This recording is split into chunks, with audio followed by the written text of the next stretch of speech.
No more! How's it going, guys? Basically, I'd like to talk about Transformers: The Last Night. And I'm going to go through this like I'm going to tell you what I like, I'm going to tell you what I don't like, and then I'm going to go into spoilers. It was brilliant. I actually thought it was the funniest film I've seen this year. Like, there's a lot of negative criticism coming out towards it, and it's all true. But that's not the thing. The thing is, they made this movie, and it blows my mind. But I'm supporting it because imagine all the people that have paid their mortgages for another year. So, you know, support the industry. The CGI is absolutely top-notch.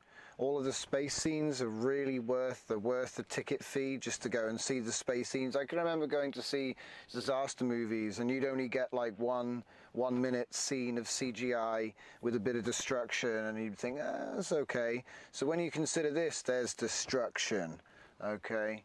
The antagonist is revealed in the trailer as Quintessa, who's sort of some kind of amalgam of the Quintessons from the original cartoon. So it's weird. It's following the plot of the movie, almost, the old cartoon movie,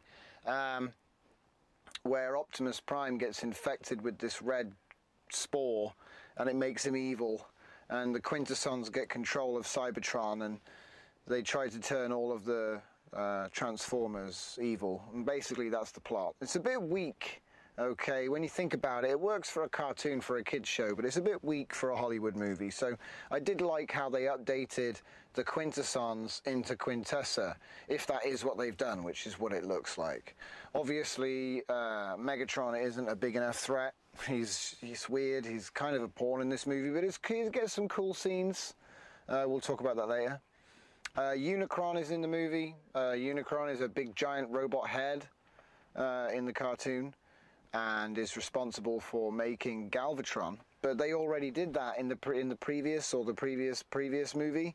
The humans make Galvatron from Megatron. So they kind of changed that in the movie timeline already. So, you know, but we'll talk more about Unicron later. Evil Optimus as a trope is pretty awesome. The Red Scar, which is kind of like a nanotech virus, is what's seen on the trailer. That's pretty cool. It beats the red spores, because the red spores were actually contagious, and in the cartoon they had like these scenes where the Transformers would wrestle and then they'd both turn evil, which is kind of lame. And like I say, it wouldn't have fit with the theme of the movie. My favourite part of the movie, hands down, was the fight on the ship, which is the Optimus versus Bumblebee trailer. That was also one of the things I didn't like, though, because I think it's a bit of a dumb premise to have B and Prime fight in the first place. And I know that Prime is evil, so, okay, it does make sense. But, you know, the way they showed it in the trailer kind of built it up like it was going to go somewhere. And no spoilers, so we'll get to that. Anthony Hopkins is in this movie. He is an amazing actor. He's in a lot of things, but I question whether they told him what they were actually going to do, because a lot of the time, if you take the Transformers and what's going on out, and you just look at what would have been filmed, it kind of looks like they had Anthony Hopkins doing all this stuff, and he does a great job. There's nothing wrong with, but it's almost like, you know, it's almost like the Phantom Menace, when people were looking at things that weren't there, or they weren't quite looking in the right place, and that was a big challenge with CGI early on, was trying to get, and I got the feeling like Cogman, or whatever his character is, we'll get into that when the dislikes are coming up, we're getting there now. Cogman changes height, it seems.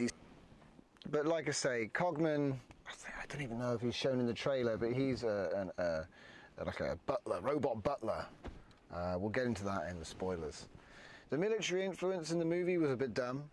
Like, all the time, it was constantly like, yeah, now we're going to get our planes.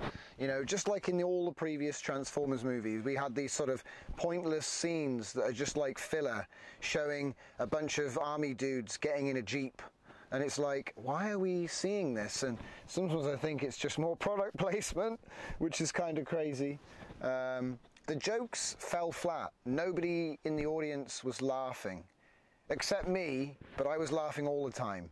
And it wasn't at the jokes, it was just at the movie.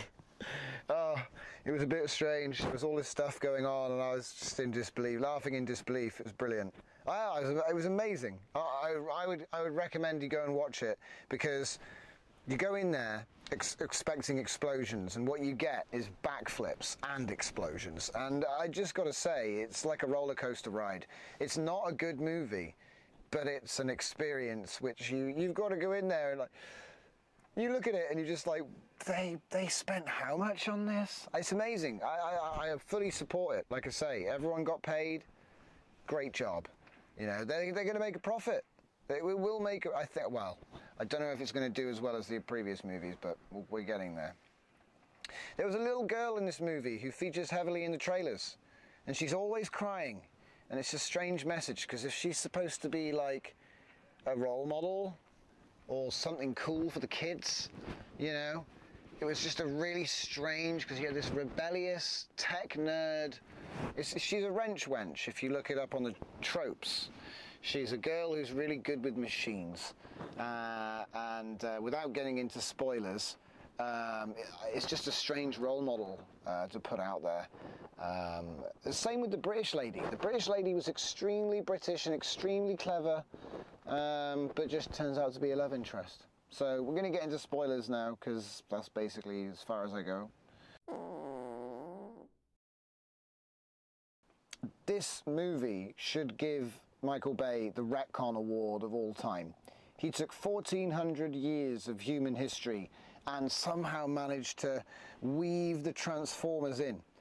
Anthony Hopkins has a lengthy scene of about 3 to 5 minutes long. It may be longer, I don't know. I've only seen this at the cinema, and when it comes out on DVD, I feel like I might sit down and analyse this more, because, oh my God, it's full. I think Einstein, oh God, everything from black slavery, the Knights of the Round Table, the World Wars.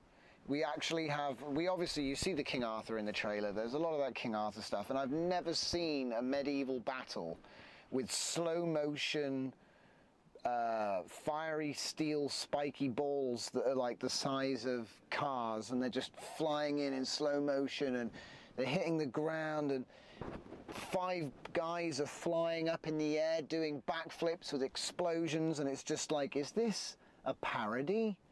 Did Michael Bay just have like a bunch of buttons that said explosion, man does a backflip, and he just jacked up the knobs so it's like 5 explosions, 5 guys do a backflip, 50 bricks explode, and it's just like, he just mashes all the buttons. It's amazing. It's like watching a kid play the organ, and he just goes, brah, brah. And he doesn't really make a tune, but he's having a great time, and it's kind of interesting to listen to if you let him do it for long enough. But anyway, it's a mess, and we actually get to see Bumblebee fighting Nazis. Yes, they go in and they transform and they start shooting it all, and there's 2 big Nazi flags with swastikas, proud. He's not going to be censored. Be interesting to see whether that was censored in Germany. But yeah, it's crazy. Another thing I was a bit weird was Cogman, right? Cogman is bipolar, and his jokes aren't funny. He often does things, it's almost like he's the comic relief. And I get the feeling like maybe kids would find him hilarious, you know, because he's a bit quirky, and he does stuff to interrupt things, and be funny, you know. But he kind of transforms into this like World War II bomber, which is kind of nondescript, but Bumblebee rides it to Britain. It's really weird. You're like, how did Bumblebee... I'm just thinking about it too much.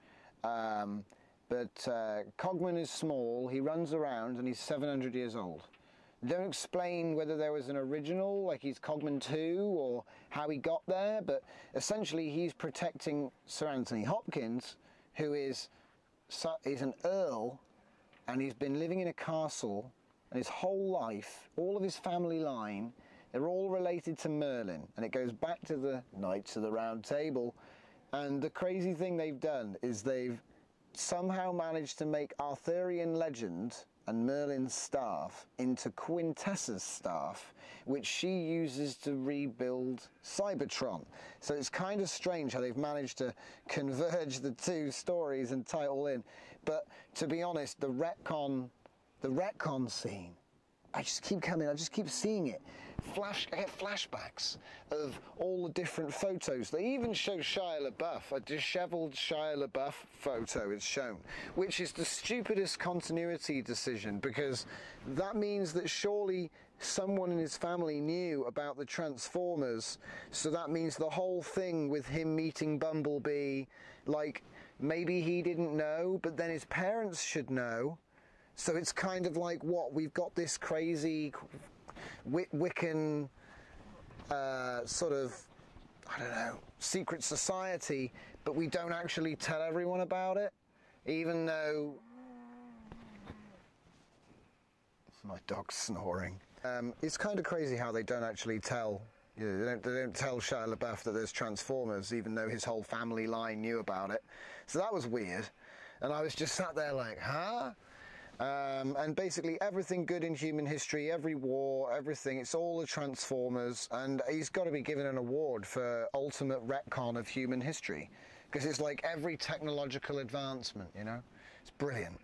Anyway, we want more Wahlberg, but less people, and more robots. Wahlberg was the best comic relief in this movie. He is amazing at acting where there's nothing there. I think that's what it comes down to. Some actors can pull off talking to a big giant transformer that isn't there, and I think that Mark Wahlberg has demonstrated an ability to act with CGI characters over and over again. And I think that there's a lot of examples of it, and people knock him, but he's got the perfect style for it, and it's just entertaining, which is what you want from a movie. You know, I didn't go in there for a reinvention of the sci-fi genre. And in many ways, this movie is a cartoon. There's even scenes where the Decepticons are like, oh, the Decepticons are coming, and they built it all up like the humans have betrayed. They even have this stupid Suicide Squad-like scene where they're negotiating with well, I guess it's Galvatron in the desert, even though they call him Megatron now and there's no explanation. And you literally have a bunch of lawyers. They say, oh, do you know who gets killed first by the Decepticons? Lawyers. And they push a bunch of lawyers out. And they have this weird sort of secret discussion with him in the desert, the military and Megatron. And he's there negotiating to get his boys released from jail. And I'm like, hang on a minute. Why have you got Decepticons in jail when you nuked an Autobot in the heart in an opening scene, you know? So it's like, these guys will take down the Autobots, no problem, you know? They have this kind of little bit of line where it goes, oh, we can't tell if it's a Decepticon or not. Oh, there's kids nearby, we better shoot it with a missile from a jet. What? So you've got a bunch of kids next to a target. Do you shoot it with a jet, with a missile from it? No, it's crazy. It's just like, everyone's insane, and I love it. That's what you want. It's a cartoon, yeah? And like I said, the reason I can support that is, in the cartoons, whenever the Decepticons attack, the Autobots do something, and basically they win in the fight. You know, they win in the close quarters. They don't win with the missiles and the guns. They usually win with the punches and the swords and the hammers, or something like that. So this is what happens. A couple of Decepticons get wrecked, and, you know, Megatron, being a strategist, he's like, Decepticons, retreat, and they all fly away. Ah, problem solved, see? It's just like the cartoon. So there's so many things in this movie that people are criticizing, and it's purely because it's a cartoon, guys. Yeah? You're not going to get, like, Christopher Nolan in Optimus Prime, the history. You're not going to get this crap, you know? You're going to get Transformers, right? And Transformers The Last Night is a cartoon from start to finish, okay? It ends where it begins, okay? Like, the whole premise is, oh no, they're going to come and destroy Earth, and we better stop them. But at the end of the movie, she's still going to destroy Earth, and Cybertron's still stuck in the side of the planet. And it's like, now we've got to go and find Quintessa. It's like, that's what you were doing at the beginning of the movie. It's so funny. So anyway, also, Cybertron moves now. So why the hell did they even bother trying to teleport it in Dark of the Moon? It basically makes that whole movie a complete pointless waste of time, because there was no need to teleport Cybertron and break it in the process, okay? And Optimus is held responsible for destroying his planet because he stopped it being teleported. Well, that's so dumb. It's because the bridge was supposed to be a point A to point B, not a move point A to point B. I thought that was a really dumb idea from the Dark of the Moon as well. Like, why would you decide to move a planet into the next part? Anybody who understands, gravity, physics, no, it's just dumb.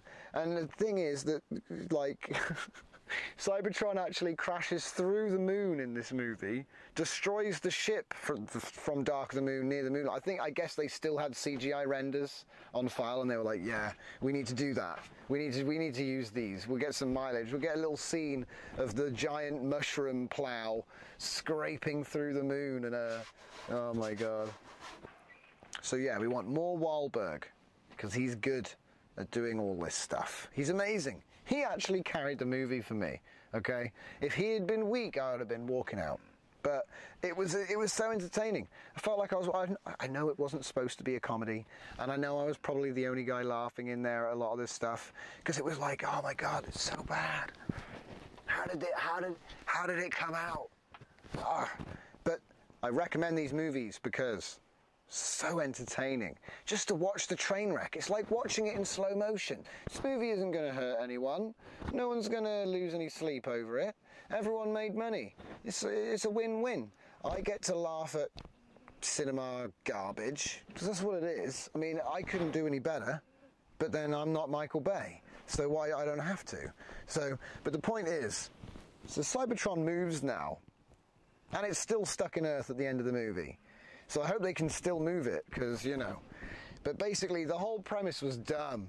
It was like, it's gonna hit the Earth with the mushrooms that you see in the trailer, which are like pieces of the plates which have fallen off, because I guess it's magnetic. How do they work? And it's like scraped into Earth, and we'll get into Unicron in a minute, but basically it's scraped, and they're like, oh my god, hundreds of thousands will die. And if you look at the picture, you're like, try billions. It's like a giant mushroom plow that you just scrape along the planet from orbit. Oh my god, that's insane. Also, they don't understand how orbit works. You can't just fly a planet in a straight line to another planet. It's not 2D. Like, Earth is spinning and it's going around the sun, so you'd have to like come towards Earth and then go round it really fast to stay in the same place, a bit like the moon, right? So like the trajectory to come in behind, they said it came from behind the sun. So imagine that. So planet comes from behind the sun, and we don't notice it till it hits the moon, and then suddenly it hits Earth. And they were like, it's going to take 2 hours to hit Earth after it's come past the International Space Station. I'm like, what? I thought you said it was going at time. I guess it's slowing down. Okay, cool. It's slowing down. Maybe when it hit the moon, it slowed down. It's a cartoon, guys. And that's why I was sat there laughing my ass off, because I'm looking at this thing and I'm just like, no, that's amazing. Like, and the fact that they actually animated this in the best CGI, you know, it's like a kid said, and then Cybertron hits the moon and it breaks the moon, and then it plows through the spaceship from the last movie, and you get to see the Apollo lander, because we landed on the moon, and then it goes through the International Space Station and they're all like Godspeed, and then it goes into the atmosphere, and it takes a while, but eventually it starts to scrape the planet up and fall on people, and it's like, dude. And this is all with jump cuts between the humans and the military, and they have a bit of a treasure hunt basically at the beginning of the movie. You know, they're like, oh, we have to find the staff, and then of course the staff gets taken, and then we have to get the staff back, and then they get the staff back, and then they're like, I guess we have to find the person that owned the staff that's now looking like a human. We're in spoilers now, so you know, she now looks like a human, and she's in Egypt near one of the little horns. Because this is something else they've established, which I haven't even touched on. The big giant robot head that makes Galvatron in the cartoons, the evil influence that has nothing to do with the Quintessons as far as I know. I can't remember the exact story now, it's been so long, but all I can remember is that Unicron bad, Quintessons bad, Decepticons bad, Autobots good. And basically, the whole planet of Cybertron belonged to the Quintessons originally. They built a machine race, which then kicked them out for enslaving them. And then a civil war broke out, ultimately leading to the Autobots leaving, and they're fugitives, and their planet's dead. That was the whole premise of Transformers. Well, guess what? Unicron is planet Earth. I'll just let that sort of settle in. So yeah, Unicron is Earth, and that's why the Transformers keep coming here. You've wanted to know, haven't you, why they keep coming here? It's because Earth is Unicron, and for some reason, this doesn't make any sense, but apparently Quintessa's staff was created to suck the life out of Unicron and renew Cybertron, which doesn't make any sense for a couple of reasons, which I'll just touch on. One, they had a machine planet. The machine planet only needs energy, so surely the sun provides more energy than our planet. They want thermal energy. All they've got to do is, because that's what they said, they're scraping the heat from the Earth's core. If our Earth's core gets cold, we'll have no magnetic field, and then we'll all die in the radiation like popcorn. That's what they actually say, which is like, oh, no. So, one, that doesn't make any sense. You can't suck the heat out with a giant piece of metal. Like, even if it was some kind of high-tech heat exchanger, I mean, okay, let's just say it's a cartoon. See, this is the thing. If you have to answer everything with hand-wavium, it's a cartoon. And that's why it's a good laugh. It's a good laugh. I'm a fan of the cartoons. I found them entertaining. It was great. It's like the Autobots always win. That's the trope.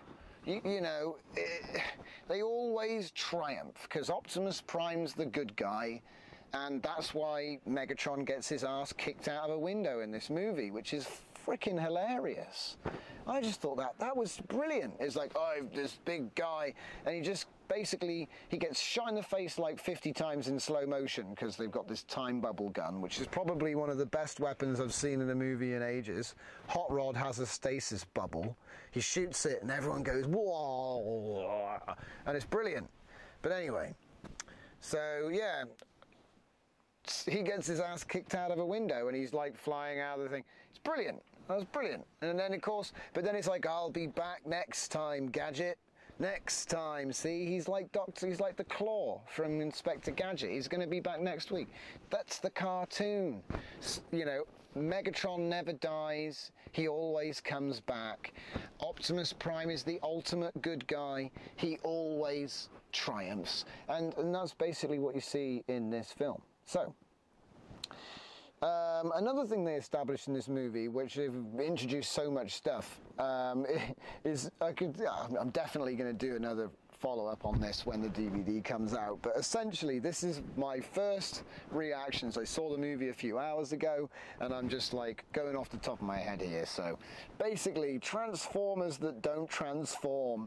What a thing. There's all kinds of stuff in this movie, namely the submarine. And the submarine, oh my god, the submarine. Right. Everything I've spoken about does a backflip after exploding in this movie, okay? There are very few exceptions to that rule, very few. Anthony Hopkins does a backflip and explodes in this movie. The submarine, I swear it did a backflip when the spaceship came out of the water. I can't remember, but there was definitely explosions and backflipping involved. So basically, the submarine, okay, it's a transformer, but it never transforms. But we assume it must be able to because it was not in the water when they get in it. They go to this museum, kick everyone out, and then she touches it, the woman, the English lady. She touches it, and it activates.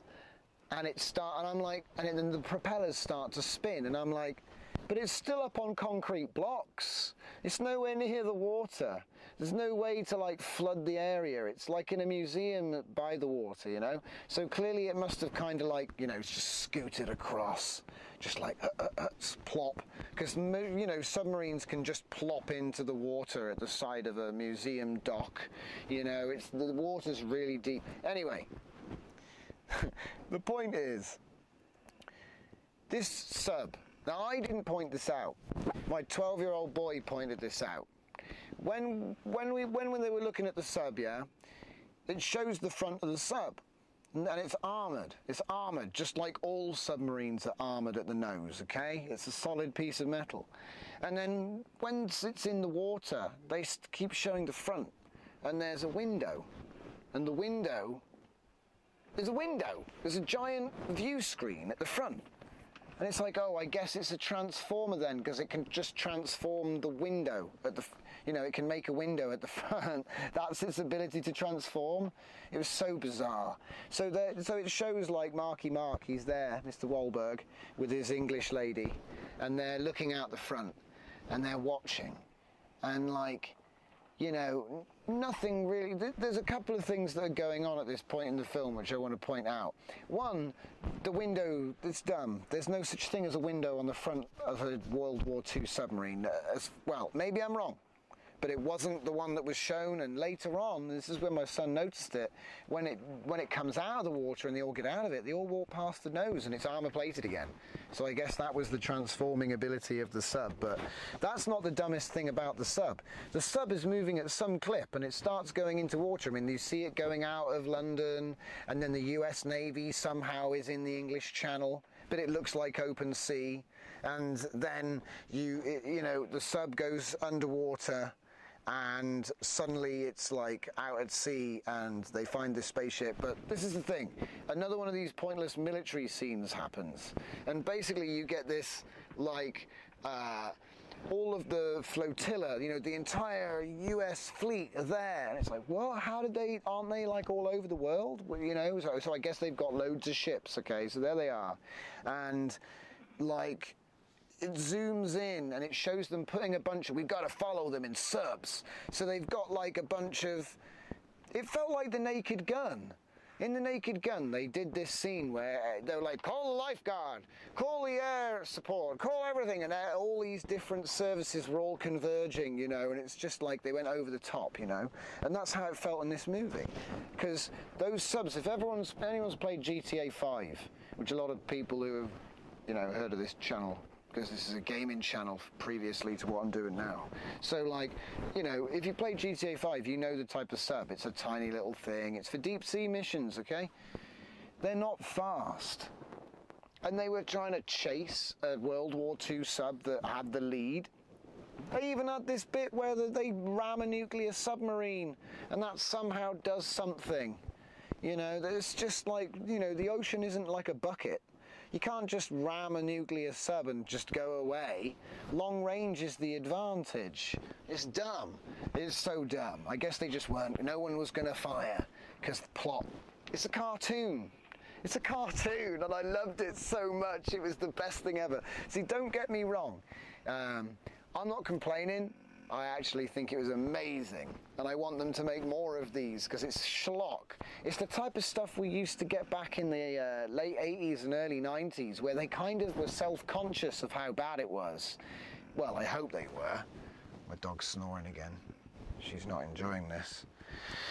So, Okay, so yeah, the subs were dumb, and it didn't make any sense. But it did lead to a really cool sort of spaceship coming up from the bottom of the ocean, and then kind of coming out of the ocean, and it was slopping around, and you had these giant waves, and that was just a really cool environment to be doing a fight in, to have these guys, and that was like the best part of the movie. You have the humans running about, and the waves just sweeping them over there, and it was amazing. I thought that was worth the ticket price just for that alone. Okay, I mean, all the CGI top notch. It looked beautiful. Okay, I mean, and then when it comes up out of the and it starts flying, you know, it's kind of interesting what they do with it. They kind of all leave. This is where it got really confusing. Okay. They leave the spaceship that's left the ocean, and you can see a mountain in the background in some shots, but then you can see open ocean in the thing. So it's clear that there's some weird location editing stuff going on here, yeah. And the spaceship comes up out of the ocean. It flies off somewhere, okay. And at this point, Cybertron's reconstructing itself by absorbing Earth. And the way they said it was doing that was it was absorbing the heat from the planet core, okay? Which is pretty dumb. But what it actually showed was these big hexagonal mushroom things would come down and scoop up continental plates, basically, off the planet. And then they would just, like, suck back up into Cybertron. It was a pretty cool concept. Sort of. And this is where it got weird, because they ended up going up onto these things in the air, and they were like fully formed pieces of land. But it was lazily done, because they left a green area with some mountains, and then they flew off and landed on another green area with some mountains, but it was actually in the sky, because you get to see them all land on it and it crashes. But the thing is, when you're in the action, you don't really notice. All you see is there's a few hexagonal bits poking out the dirt to show you that it's actually Cybertron that's stolen bits of Earth, like literally mountains and lakes, and you never really see it doing that, but it shows it's happened, you know? Which is another thing that makes no sense. Why would a machine race steal an organic planet? And the idea that Unicron is Earth makes no sense. Like, they had this scene where these horns were coming out the planet, and I thought, oh, Cybertron's gonna, like, attach to the horns, and because Unicron is the planet, it'll get energy that way. But no, it just kind of collided with it like a chandelier against a basketball, and it just sort of dragged along this thing. And you know, how was it dragging? I guess it was pulling them in, but it didn't really have the energy for that until they turned the staff on. So God knows why she couldn't just make another staff, you know? If she made all the Transformers, couldn't she just make another staff? Maybe it's like a cryptocurrency key, you know? Unless you've got the right hash, it's not allowing you to absorb Earth and rebuild Cybertron. So you've got to get a human to actually touch it, because somehow it's been DNA locked by your rebellious 12 knights that ran away in ancient times to Earth to hide, even though it's Unicron. You know, surely they wouldn't have gone to the place where, I guess that's the last place she would look.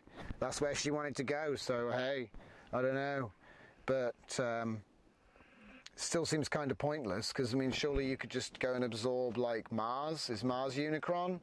Is Venus Unicron? Are there lots of Unicrons? I don't know. It's kind of a bit bizarre. Like I said, the movie ended where it began, because they get everything back. They stop Earth being absorbed, but Cybertron's still there. Quintetta's on Earth.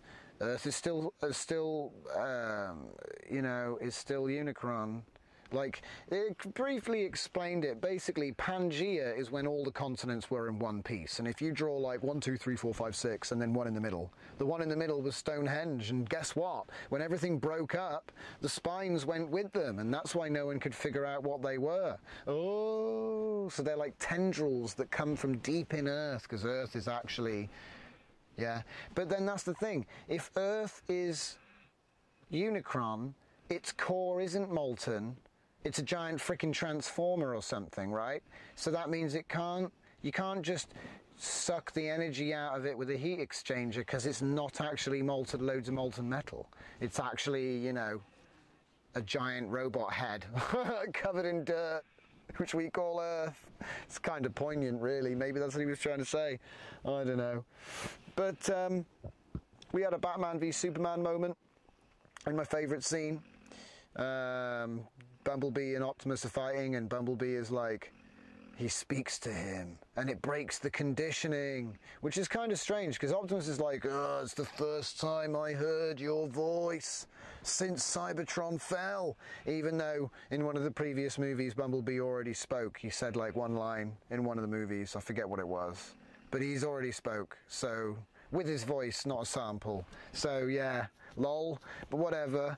And they kind of ripped and they couldn't fix his voice earlier in the movie, so they made this whole point of fixing his voice, and then it didn't work, and it was funny. It was worth a gag, I guess, but it wasn't that funny. It was one of those sort of, first time you hear it, you're like, oh, that's the Microsoft Sam voice, because that's what he did. You know, they gave her like a synthesizer. I don't know. You know, one of those stupid monotone things. And she was like, and he's like, this is junk, and pulled it out and threw it. So that was weird. And they show Starscream's head as well, which doesn't make sense, because he got completely destroyed in like the third movie or something, you know. So how the hell did they get his head? It was practically just in one piece, which is kind of weird. And the product placement in this movie. They have these tiny little robot transformers that they don't really explain at all. They're just kind of there, and they're often blowing fire in people's faces, and people don't even react. Like Wahlberg reacted, but nobody else did. Whenever they blew the face, you know, it was like that little girl should have like seventh degree burns, you know. But he gets brought a beer.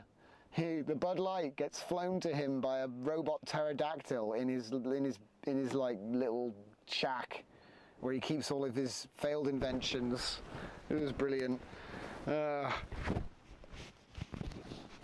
be honest, there was so much about this film that I'm probably gonna have to, like, you know, really take a good look at this when it comes out on DVD.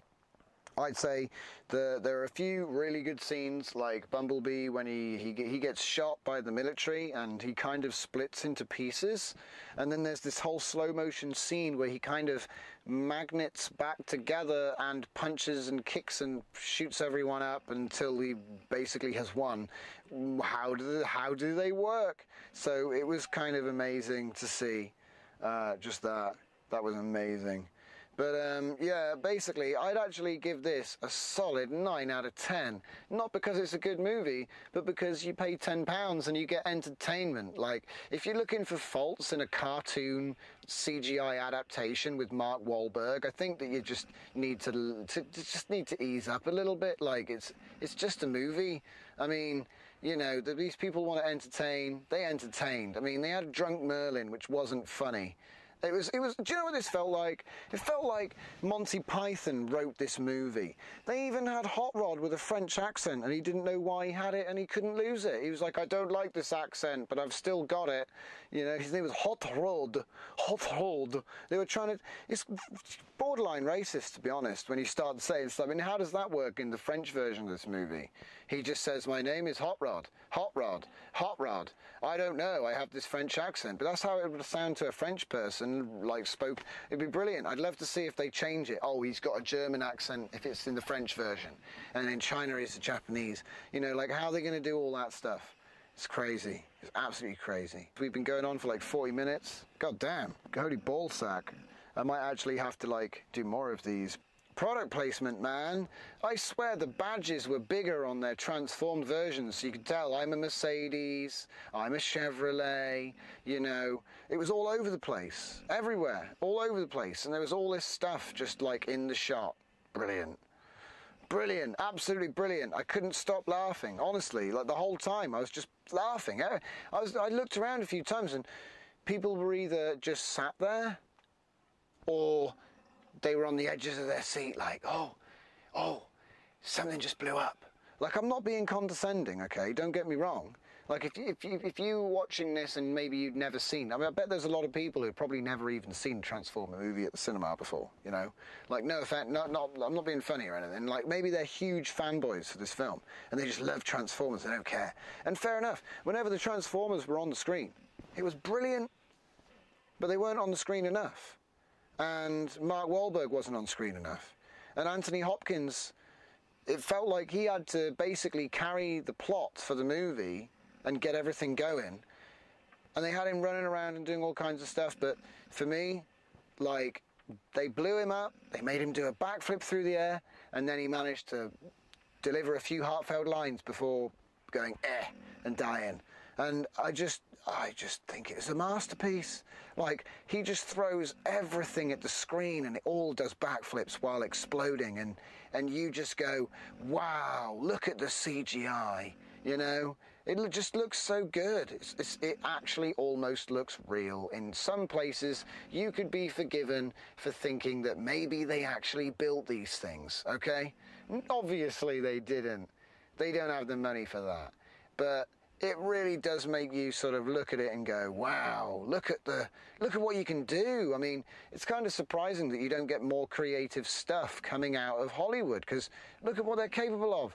They can literally take a cartoon and make it look real, okay? It's brilliant. And I can't wait to see the next movie and figure out how the hell they're going to destroy Earth all over again, but then not actually destroy it. And everyone will run away. Maybe they'll teleport Cybertron somewhere at the end. Be like, oh, we sent it back to where it came from. Like, they've never even explained where it is. It just kind of shows up. I think that was brilliant. Like, there was no point in Dark of the Moon, you know? It was absolutely pointless. So yeah, I think I'm gonna pretty much end it there. But definitely go watch the movie. Don't listen to all these negative reviews. Some films are so bad, they're brilliant. And I think this is one of them. I think I might even do a little series. There was another one that was so bad that was brilliant, not lately, but yeah, look out for updates. There's all kinds of random stuff on this channel. So yeah, come check it out. Hit subscribe, like, comment, tell me that you don't agree with anything I said. So yeah, 9 out of 10. Definitely go watch it. It's absolute garbage, but you will laugh all the way through this film. So yeah, check it out. See you next time.